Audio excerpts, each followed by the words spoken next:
Salut famille, voici l'histoire d'une dame qui vend ses beignets avec l'eau de cadavre. Oui, vous l'avez bien entendu, l'eau de cadavre. Installez-vous confortablement, prenez quelque chose à grignoter ou même un bidon d'eau. Voilà et on y va. Je vais nommer cette dame Rosine, c'est un nom d'emprunt. Rosine, c'est une vendeuse de beignets au quartier. Je vous assure, il n'y a aucune dame, il n'y a aucune personne, aucune vendeuse qui pouvait rivaliser Rosine dans la vente au quartier. Quand elle sort avec ses beignets, quel que soit le nombre, quelle que soit la quantité, elle rentre toujours à vide. Elle rentre toujours les mains vides. Aucun beignet ne se retourne à la maison. Quand elle installe ses beignets pour vendre, c'est un monde fou qui l'entoure. C'est un monde inédit qui entoure Rosine juste pour payer son beignet. C'est-à-dire au quartier là, tu dois goûter les beignets de Rosine. Tu dois acheter les beignets de Rosine. Toi, tu es qui pour ne pas être intéressé par les beignets de Rosine? Tout le monde dans le quartier court pour aller prendre les beignets de Rosine. Et elle était connue de tous dans le quartier. Rosine a une sœur dans une autre ville et cette sœur a décidé d'envoyer son enfant auprès de Rosine pour les vacances, histoire d'aider un peu Rosine pour récolter, pour avoir un peu de sous. Oui, bonne idée, n'est-ce pas? Alors quand cette sœur va en parler à Rosine, Rosine va accepter et dire d'accord, il n'y a pas de problème, faut l'envoyer seulement, je suis là. Et c'est alors que cette sœur va envoyer sa fille auprès de Rosine pour pouvoir l'aider. Donc finalement, Rosine va recevoir sa nièce. On va la nommer Stéphanie. Donc Stéphanie était venue auprès de Rosine. Et j'ai oublié un détail. Rosine avait aussi une fille. Rosine avait aussi une enfant qu'on va nommer ici Alice. Donc Alice était l'enfant de Rosine qui était auprès de Rosine. Et voilà Stéphanie qui est arrivée pour les vacances et aussi pour aider Rosine dans la vente de beignets. Car comme je vous l'ai dit précédemment, c'était un monde fou. Donc une fois que Stéphanie sera là, elle va encore aider dans la vente. Et voilà, Stéphanie est à la maison. Donc le soir, le même jour où Stéphanie était venue, Rosine va appeler Stéphanie et Alice, son enfant, au salon pour leur donner les instructions. Ou je dirais pour donner les instructions à Stéphanie qui vient d'arriver. Donc Rosine va dire, ah voilà Stéphanie, tu es là. Bienvenue une fois encore. Voici quelques instructions que tu dois respecter si tu veux rester ici pendant le peu de temps. Et c'est pas grande chose. La nuit entre 0h et 3h, tu ne dois pas quitter ta chambre pour venir au salon. Quel que soit le besoin que tu as. La nuit, on se couche et on se relève le matin à 6h ou je ne sais pas. Mais entre 0h et 4h, Stéphanie, tu n'as pas le droit de quitter ta chambre pour venir au salon. Et Stéphanie dit, alors oui, et c'est fini. Et Rosine dit, c'est tout.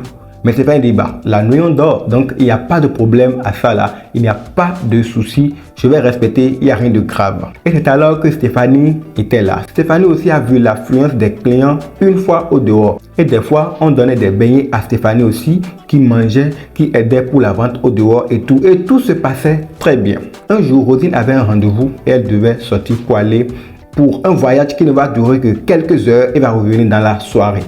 Mais elle devait faire quelque chose de très important, mais qu'elle ne pourra plus faire. Alors elle a appelé Stéphanie et Alice pour leur donner un bidon.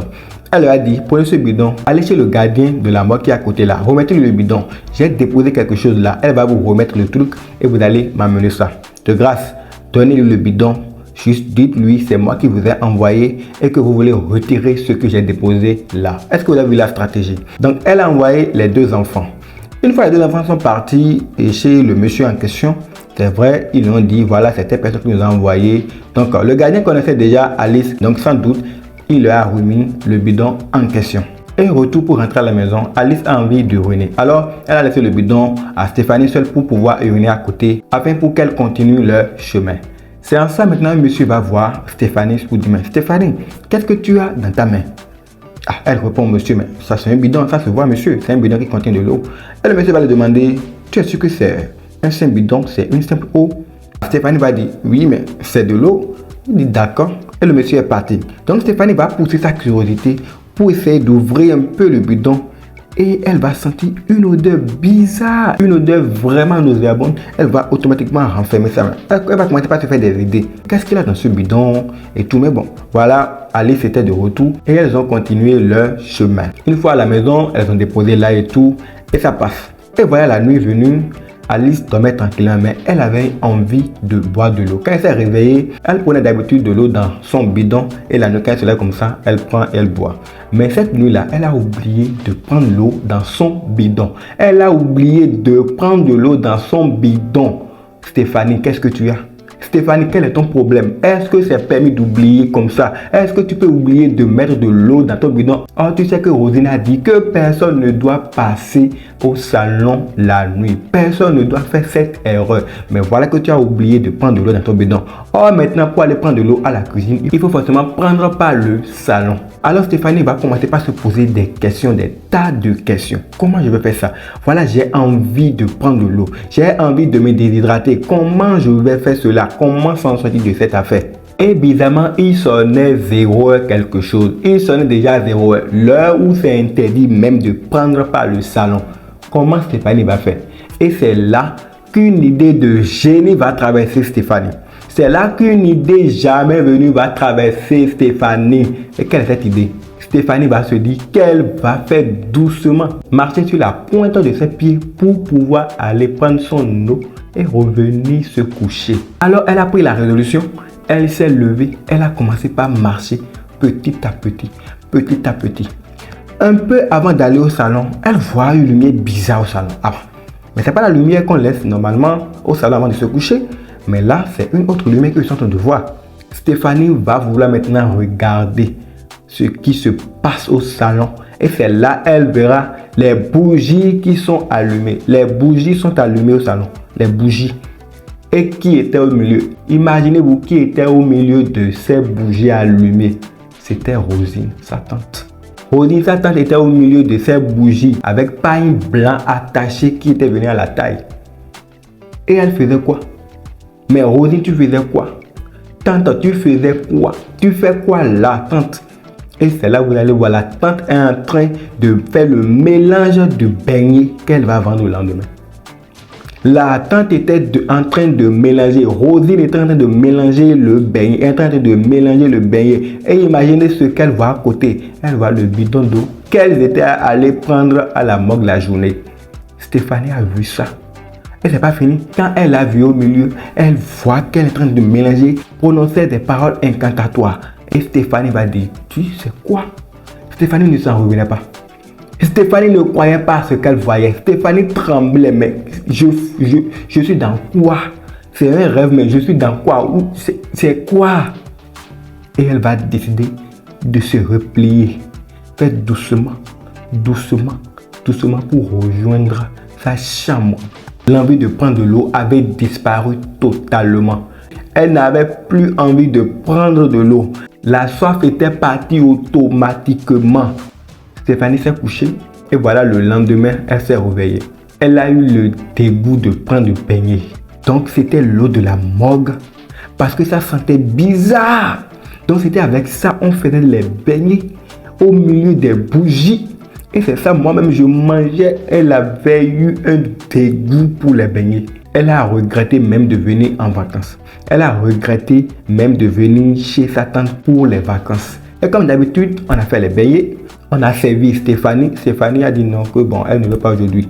Parce qu'elle sait déjà ce qui était là. Elle a commencé par développer les caractères bizarres qui n'étaient pas de son habitude. Et voilà l'erreur. Voilà ce que Stéphanie va faire. Écoutez bien ce que Stéphanie va faire après cela. C'est là maintenant, Stéphanie va voir Alice qui était la fille de sa tante Rosine pour dire, Alice, est-ce que tu sais ce que j'ai vu la nuit? Est-ce que tu sais ce que j'ai vu la nuit? Et elle a raconté tout ce qu'elle a vu, tout ce qu'elle a vu la nuit. Elle a tout raconté à Alice. Alice a fait l'étonner. Quoi? Tu as vu ça? C'est pas possible. Et c'est fini. Et voilà ce qui va sauver Stéphanie. Elle était à la maison et Alice et Rosine étaient en train de parler. C'est-à-dire Alice est en train de parler à sa maman Rosine. Et elle disait à Rosine, est-ce que tu sais que Stéphanie t'a vu la nuit? Stéphanie t'a vu la nuit, elle m'a tout raconté. Et Stéphanie était en train de tout entendre. Et c'est là la tante a dit, si elle m'a vraiment vu là, il faut que je prenne des décisions sur elle. Il faut que je m'arrange pour que cela ne sorte jamais de sa bouche. Il faut que je la cache.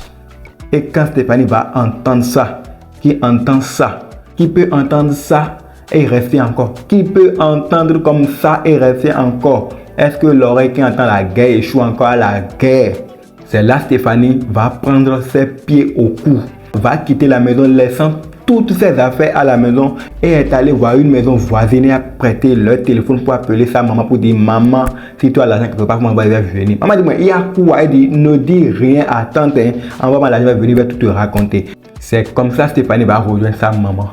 C'est comme ça Stéphanie va rejoindre les parents et a expliqué tout à sa maman. Et sa maman était étonnée. Elle a dit: Et la tante a appelé maman pour dire: mais que s'est-il passé? Est-ce que tu as retrouvé ta fille? Elle a dit: oui, ma fille était venue, mais je ne sais pas ce qui s'est passé. Je lui demande de parler, elle ne veut rien dire. Or, la maman était au courant, Stéphanie lui a déjà tout dit. Et c'est comme ça qu'elle a quitté pour sauver sa vie. Si elle n'avait pas écouté cette discussion, où sera Stéphanie aujourd'hui? Si elle n'avait pas écouté sa tante Rosine dit qu'elle va la cacher, où sera Stéphanie aujourd'hui? Faites très attention au succès des autres. Je n'ai jamais dit que ceux-là qui vendent, qui ont une foule sur eux, ceux-là qui vendent et qui vendent tous leurs produits sont forcément dans quelque chose de mystique. Non, mais ce que je vous dis, soyez très vigilants car tout ce qui brille n'est pas de l'or. Comment voyez-vous cette histoire? Est-ce que vous avez aimé? Si vous avez quelque chose à dire par rapport à ça, dites-le en commentaire, nous vous lisons. N'oubliez pas de partager cette vidéo pour sensibiliser les autres aussi. Et aussi, abonnez-vous à cette chaîne. Merci, d'ici là, portez-vous bien.